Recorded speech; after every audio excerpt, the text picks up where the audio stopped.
बच्चों, let's read the question. Question says, when a person is suffering from poor renal reabsorption, which one of the following will not help in maintenance of blood volume? तो इस question में हमें बताना है कि अगर किसी को पुअर रीनल रीअब्जॉर्प्शन है तो इन चारों ऑप्शन में से कौन सा ऑप्शन है जो उसको ब्लड वॉल्यूम मेंटेन करने में हेल्प नहीं करेगा। तो इस क्वेश्चन का जो हमारा की कंसेप्ट है वो है किडनी।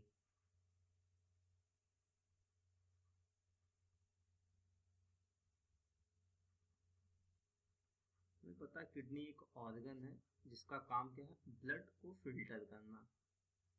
ब्लड फिल्ट्रेशन का काम किडनी करती है और ब्लड फिल्ट्रेशन के साथ साथ ये वेस्ट रिमूवल का काम भी करती है और वाटर बैलेंस करती है।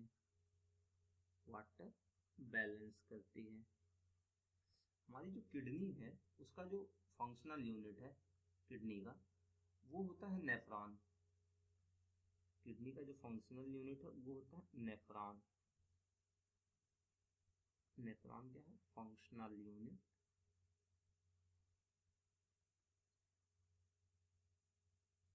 Of kidney. और इसी नेफ्रॉन के पास एक और पार्ट है इसी नेफ्रॉन का, ग्लोमेरुलस,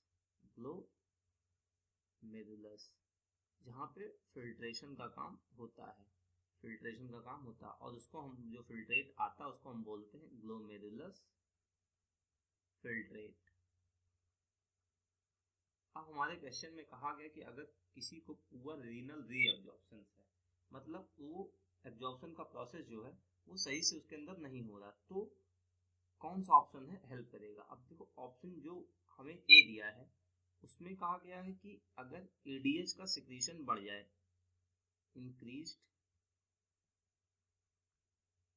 एडीएच, तो इसमें एडीएच क्या, एडीएच एक हार्मोन है जो ब्रेन रिलीज करता है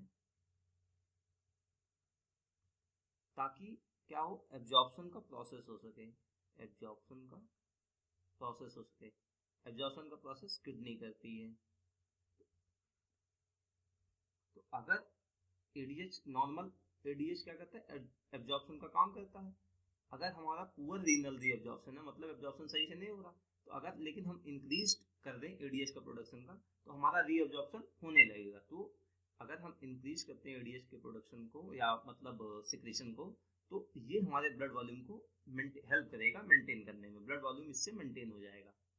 तो हमारा ऑप्शन बी देखें, बी में क्या कहा गया, बी में कहा गया है कि अगर हमारा जो ग्लोमेरुलर फिल्ट्रेशन है वो कम है, मतलब फिल्ट्रेशन अगर कम होगा तो यूरिन का फॉर्मेशन भी कम होगा। तो हमें जो एब्जॉर्प्शन की उतनी नीड नहीं होगी जितना नॉर्मली नीड होती है। Absorption will not be needed up to that extent.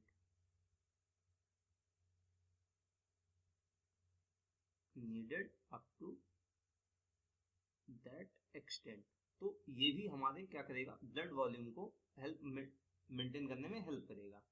और ऑप्शन डी देखें, ऑप्शन डी में कहा गया है कि अगर हमारा जो प्रेशर है वो डिक्रीज कर दिया जाए, आर्टरी का प्रेशर अगर डिक्रीज कर दिया जा रहा है तो किडनी में जो ब्लड का फ्लो है, ब्लड लेस आएगा फिल्टर होने के लिए। अगर ब्लड लेस आएगा तो यूरिन का फॉर्मेशन लेस होगा तो भी एब्जॉर्प्शन को ये प्रमोट करेगा, रीअब्जॉर्प्शन को ये प्रमोट करेगा। तो इन तीनों केस में हमने देखा कि भले पुअर रीनल रीअब्जॉर्प्शन है लेकिन फिर भी दो में हमारा क्या है, यूरिन ही कम बन रहा और एक में हमने एडीएच का सिक्रीशन बढ़ा दिया, तो ये कहीं ना कहीं से रीअब्जॉर्प्शन को मेंटेन कर ले जाएंगे।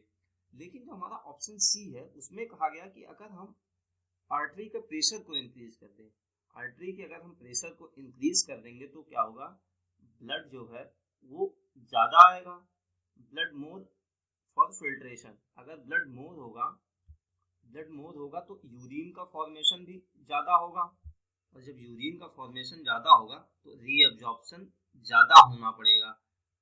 तो लेकिन जो पेशेंट है उसको रीनल रीअब्जॉर्प्शन की प्रॉब्लम है, तो ये हमारा जो है वो ब्लड वॉल्यूम मेंटेन करने में हेल्प नहीं करेगा। तो इस क्वेश्चन में पूछा गया था कौन सा ऑप्शन है जो हमें हेल्प करेगा ब्लड वॉल्यूम मेंटेन करने में अगर किसी को पुअर रीनल रीअब्जॉर्प्शन है। तो अगर किसी की आर्टरीज में प्रेशर ज़्यादा हो जाएगा तो वो हेल्प नहीं करेगा ब्लड वॉल्यूम मेंटेनेंस में।